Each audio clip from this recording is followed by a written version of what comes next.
살면서 한 번은 니체를 만나야 할 이유가 있죠.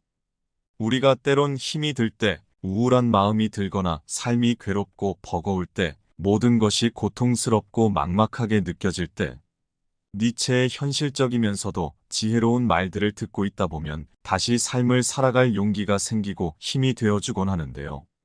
오늘은 이러한 니체의 사상과 교훈을 담은 좋은 책 한 권을 여러분들께 소개해 드릴 텐데요.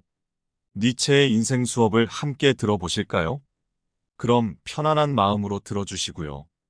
댓글로 책을 구매할 수 있는 링크를 남겨드릴 테니 관심이 있으신 분들은 구매하셔 보셔도 좋을 거예요. 그럼 시작합니다. 무슨 일을 하더라도 자기 자신을 사랑하는 것부터 시작하라. 지금까지 살면서 아직 아무것도 이루지 못했을지라도 자신을 항상 존귀한 인간으로 사랑하고 존경해야 한다.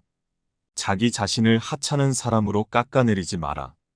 자신을 깎아내리는 것을 멈춰야 한다. 돈은 사실 아무것도 아닐 수 있다. 사람에 따라 전부가 될 수도 있지만 다른 누군가에게는 일정 가치를 지닌 수단 그 이상도 이하도 아닐 수 있다는 말이다. 우리는 부자나 가난이 아니라 개인의 특성과 노력 그리고 가치에 따라 사람들과 스스로를 평가해야 하기 때문이다. 돈은 개인의 내면을 이루는 자산이 아니라 개인 바깥을 맴돌고 있는 자산이다. 그렇다고 해서 가난이 자기 확신이 되어선 안 된다. 나는 부자가 될 수 없다라고 자기 확신을 하는 순간 조금이라도 남아있었을지 모를 부자가 될 가능성이 비로소 말끔히 사라져버리고 마는 것이다. 비관적일수록 낙관하라. 사기를 당하고 말았어. 인생 공부 한번 크게 했네. 일이 제대로 안 풀려. 나중에 더 잘 되려고 일어나 봐. 가끔 이런 화법으로 말하는 사람을 볼 수 있다. 그 이야기를 들은 사람들은 의아해 한다. 불행한 소식을 어떻게 이렇게 행복한 소식처럼 말할 수 있지? 이상한 사람 아니야? 하지만 우울한 소식을 우울한 표정과 말투로 전달하면 그 자리에서 그 감정은 급속도로 전이되고 더 커지기만 한다. 우울은 점점 더 커지고 많아지며 그 흐름은 이내 다시 자신을 더 집어삼킨다. 반면 긍정적인 감정이 전이된다면 어떨까? 비록 좋지 않은 일이 일어났다고 해도 그를 대수롭지 않게 여기겠다는 마음가짐, 다음에는 더 좋은 일이 올 거라는 희망을 품으면 그 좋지 않은 일은 오히려 우리가 더 씩씩하게 앞으로 나아갈 수 있게끔 돕는 기폭제가 되어줄 것이다. 삶이란 항상 쾌락과 만족으로 가득 차 있는 것이 아니다. 종종 우울하고 어려운 순간들을 반드시 포함한다. 따라서 우리는 위의 사람처럼 말을 할 때든 일을 할 때든 일상을 살아낼 때든 우울한 상황이나 어려움에 대해 긍정적인 태도를 취하는 것이 좋다.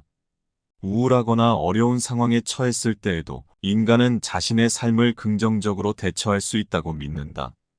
우울함과 어려움을 통해 인간은 더 강해지고 자아를 발견하며 삶을 보다 의미 있게 살아갈 수 있게 된다. 따라서 우리는 앞으로도 어려운 상황에 처했을 때 우울함에 빠지거나 자신을 포기하기보단 오히려 긍정적인 에너지를 발산하며 삶을 즐기고 성장해야 할 것이다.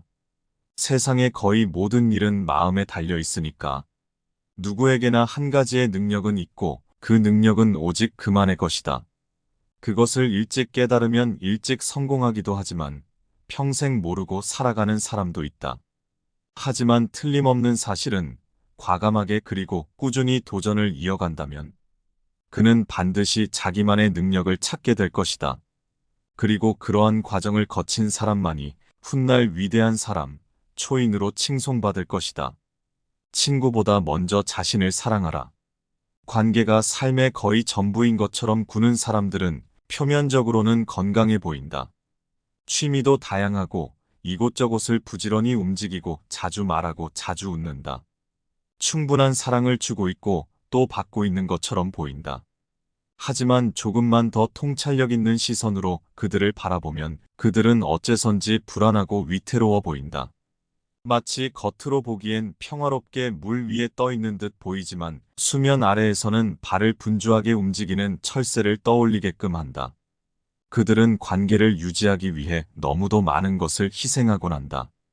적지 않은 가치들을 가까이 두고 싶은 사람이라는 이유로 소비하고 상황에 따라서는 나의 마음보다 상대방의 마음을 더 신경 써서 거짓된 표정을 짓기까지 하니까. 그렇게 그들은 항상 친구가 필요해 보인다. 가능한 많은 친구가. 그렇지 않으면 금방이라도 울 것처럼 초조해 한다.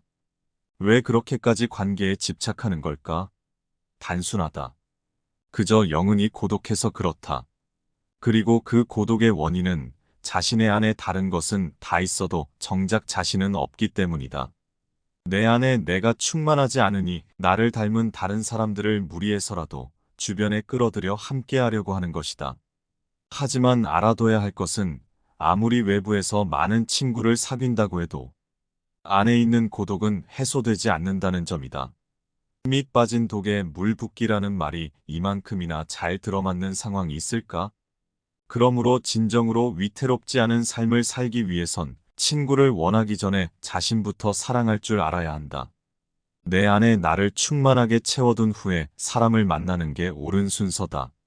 그런 상태에서 맺는 관계야말로 비로소 과하지도 덜하지도 않은 건강한 모양을 갖출 것이다. 일단은 자신만의 힘으로 살아봐라. 혼자서 무엇이든 해봐라. 곧 마음은 강해지고 고독은 사라질 테니.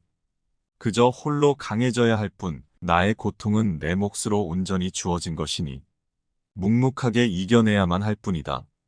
우울함은 생활 방식, 생각의 패턴, 둘러싼 환경에서 비롯된 추한 것들과 긴밀한 관계가 있다. 우울함은 단순히 기분의 문제가 아니다. 우리 존재와 내면에 깊이 연결된 현상으로 자신의 삶에 대해 깊이 성찰하고 재평가해야 하는 순간인 것이다. 기분이 안 좋을 땐 새로운 것을 시도하는 대신 추한 것들과 멀어질 생각을 해야 한다. 고통과 우울함은 피할 수 없는 것이지만 실제로 자신의 내면과 외면적 환경에서 무엇이 나를 억누르고 있는지, 무엇이 나의 본질적 가치와 목적에 어긋나는지 판단하고 이해해야 한다. 멀어진다는 것은 단순히 물리적 거리를 두는 것만을 뜻하지 않는다. 자신을 둘러싼 부정적인 영향력, 제한적인 사고방식, 발전을 저해하는 모든 요소로부터 물리적 혹은 내적 거리를 두는 것이다. 인생은 자신의 삶을 자신의 가치와 목적에 부합하게 만들어가는 과정이다. 우울함과 같은 감정을 경험할 때 이를 자기 자신과의 대화의 기회로 삼아야 한다. 교훈을 얻어서 자신의 삶을 다시 구성해야 한다. 기분이 우울한가? 내 주변에 있는 추한 것들을 재평가할 순간이다. 내 삶을 더욱 깊이 있고 창조적으로 만들어갈 수 있는 기회다. 삶은 예술의 한 형태다. 각자의 삶은 독특한 예술 작품이고 그 작품을 창조한 사람은 개인이다. 그렇기에 타인의 기대나 사회적 기준에 따라 살아가는 것이 아니라 자신의 내면적 가치, 열정, 의미를 바탕으로 삶을 꾸려나가야 한다. 자신의 시간을 자신을 위해 사용하는 것은 이러한 삶을 살기 위한 출발점에 해당한다. 자신의 내면에 귀 기울이고 자신만의 가치와 열정을 따라 삶을 주도적으로 살아갈 수 있기 때문이다. 타인은 나의 고통에는 관심을 두지 않으며 나 역시 타인의 고통에는 겉으로만 연민할 뿐 실은 온 마음을 다해 그를 측은하게 여길 수는 없다.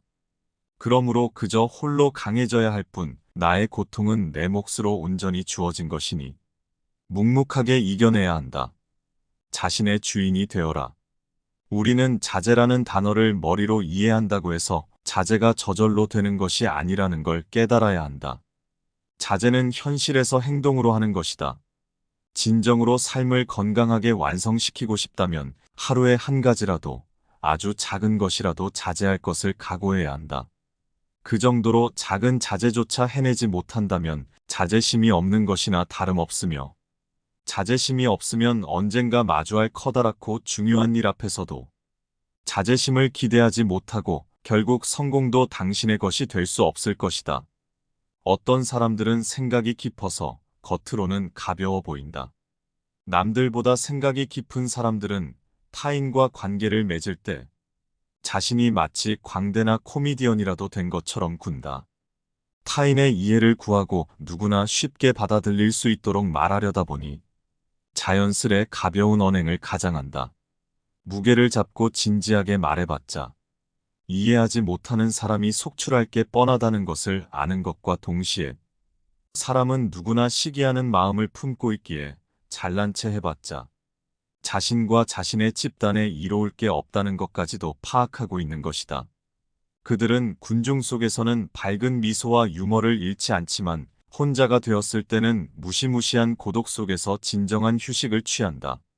이후에 더 가볍고 유머러스해지기 위해, 그렇게 더 나은 방향으로 향하기 위해 고독 속에서의 자유와 호흡을 반드시 누려야 한다는 것이다. 빛과 그림자의 비율을 적당히 조절해서 적당한 때에 사용할 수 있는 사람이 되는 것. 그건 역시 더 나은 사람으로 살아가기 위한 하나의 조건일 수 있겠다. 자유는 본능이다. 당신은 전사다. 자신의 삶을 사는 사람들은 모두 박수받을 만한 권리가 있다. 그들은 자유로운 사람들이다. 그들은 그것이 좋은 쪽이건 나쁜 쪽이건 언제나 책임에 대한 의지를 갖고 있다. 또한 그들은 그 무엇으로부터든 분리되기 위한 충분한 거리를 확보할 준비가 되어 있다. 살면서 수도 없이 마주하는 노고와 난관과 가난을 그다지 신경 쓰지 않는다. 삶에 대해 때로는 냉담하다. 눈앞의 문제를 해결하기 위해 자신을 포함한 타인들을 언제든 희생시킬 수도 있다고 생각한다. 즉, 자기 삶을 모든 것의 앞에 두는 것, 자신의 우주 안에서 최우선시하는 것이다.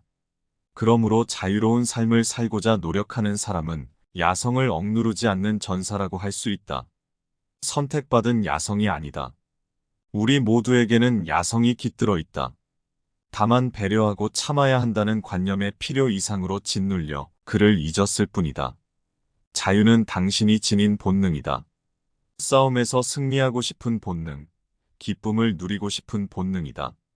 그 본능이 지배하는 삶이야말로 인간이 추구하는 행복의 실체겠다. 누구든 자유로워지길 원한다면 자기 자신부터 자유롭게 내버려둬야 한다. 모든 것이 그대의 자유다. 그대가 어떤 일을 능히 할 수 있는 것은 다른 누구도 아니고 그대가 원하기 때문이다. 사랑은 사람을 성장시킨다. 사랑 없이는 삶도 없는 이유가 여기에 있다. 사랑에는 많은 이점이 있다.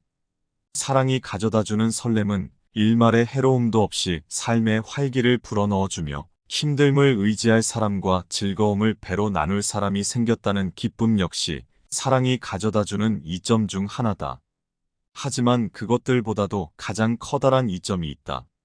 바로 나로 하여금 더 나은 사람이 되고 싶게끔 한다는 것. 누군가가 마음에 깊이 들어오면 마음속에서는 행복감도 생기지만 동시에 두려움도 함께 생긴다. 그 두려움은 내가 사랑에 맞지 않는 이 사람이 나의 어떤 부분에는 실망을 할지도 모르는데 그 부분을 혹시라도 하루아침에 들켜버릴까 하는 두려움이다. 그러면 사랑의 당사자는 고민하기 시작한다. 이 두려움 때문에 사랑을 그만둘 것인가, 아니면 이것을 들키지 않기 위해 노력할 것인가. 대부분은 당장의 사랑이 너무도 달콤하기에 후자를 택한다. 그때부터 그의 내면에서는 자신의 결점을 숨기기 위한 전쟁이 벌어진다. 그 사람에게 자신의 단점을 들켜 상처를 주지 않으려, 나아가 가능만 하다면 그것들을 처음부터 없었던 것들로 만들어버리려 자신의 장점으로 그러한 결점을 덮어버리거나 없애버린다. 그런 과정을 겪는 동안 그의 마음은 크나큰 지각 변동을 겪지만 겉으로 보기엔 더없이 평온해 보일지 모른다. 그저 사람에 따라 전보다 조금 더 성숙해진 것 같다 정도로만 눈치를 챌 뿐이다. 사람은 그렇게 사랑을 통해 더 나은 사람이 되기도 한다. 그리곤 살과 뼈를 깎는 고통을 통해서만 발전을 이루는 게 아니라는 깨달음을 얻는 순간, 그는 더더욱 사랑이라는 감정을 찬미하게 될 것이다.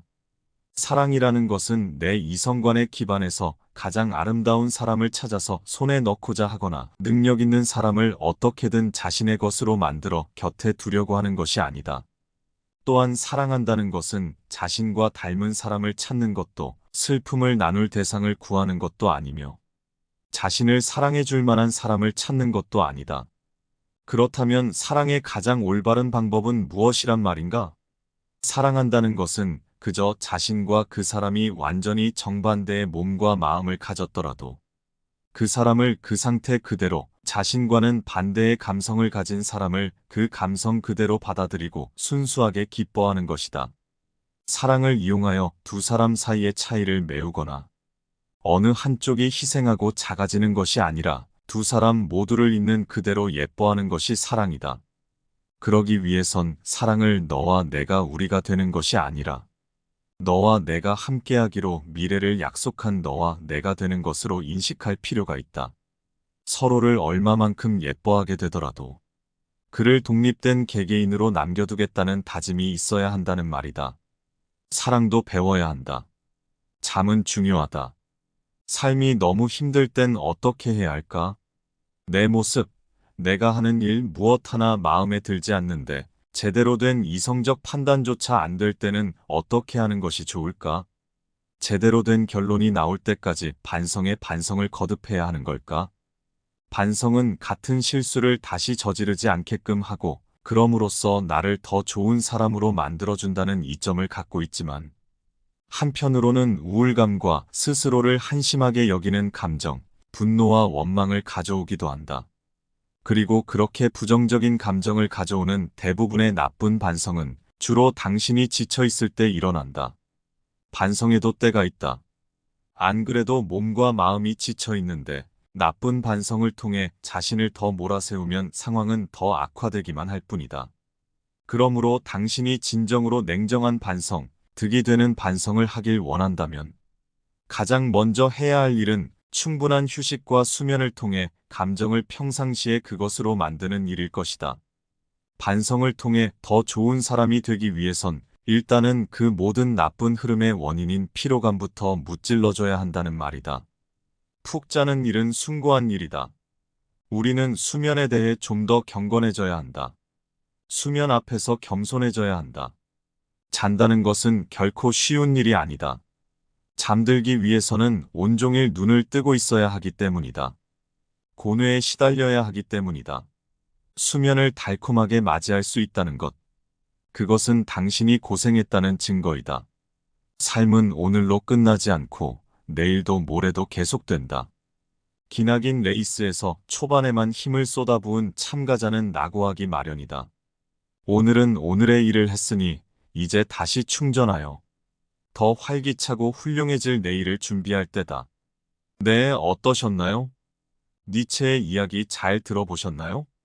오늘 내용이 좋으셨다면 아래 도서 링크를 남겨드릴 테니 한번 둘러보시고요.